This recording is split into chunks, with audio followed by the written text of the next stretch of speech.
రైతు సోదరులకు స్వాగతం.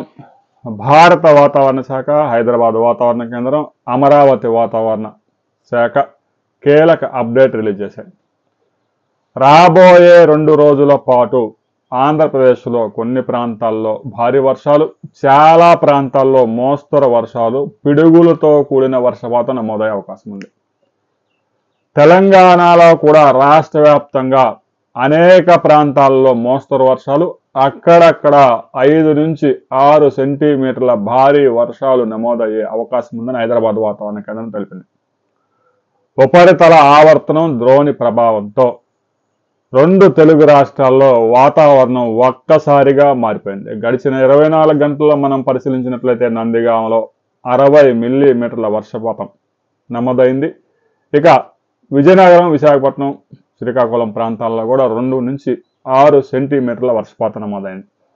గుంటూరు, పల్నాడు, కృష్ణా, ఎన్టీఆర్ జిల్లాల్లో కూడా 4 నుంచి 6.5 సెంటీమీటర్ల వర్షపాతం నమోదైంది.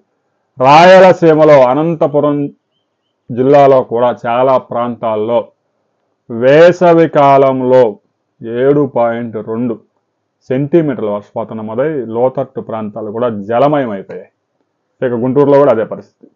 రాబోయే 48 అవర్స్లో కూడా ఈ ఉపరితల ఆవర్తనం ద్రోణి ప్రభావంతో ఆంధ్రప్రదేశ్లోని విజయనగరం, విశాఖపట్నం, శ్రీకాకుళం జిల్లాలతో పాటుగా ఉభయ గోదావరి, కృష్ణా, గుంటూరు, ప్రకాశం, ఎన్టీఆర్, పల్నాడు జిల్లాల్లో ఒక మోస్తరు నుంచి అక్కడక్కడ భారీ వర్షాలు పడే అవకాశం ఉంది.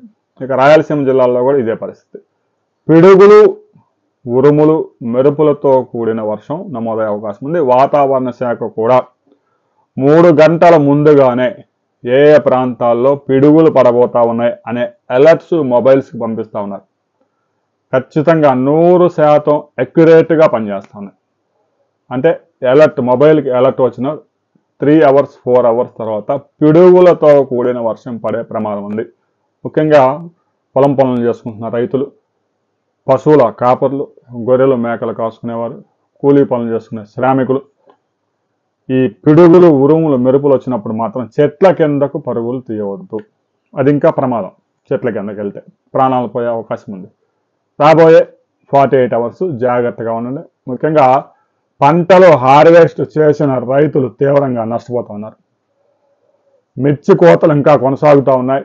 చివరి కోత కొనసాగుతూ ఉంది. కొన్ని ప్రాంతాల్లో అయితే కొంచెం పంట లేటుగా వేయడం వల్ల మంచి హార్వెస్ట్ తీస్తున్నారు. ఈ టైంలో వర్షాలు విరుసు పడితే కోసిన పంట తడిసిపోతూ ఉంది. పొలంలో తడిసిన మిర్చి కూడా తెల్లగా అయిపోతూ ఉంది. తీవ్రమైన నష్టం.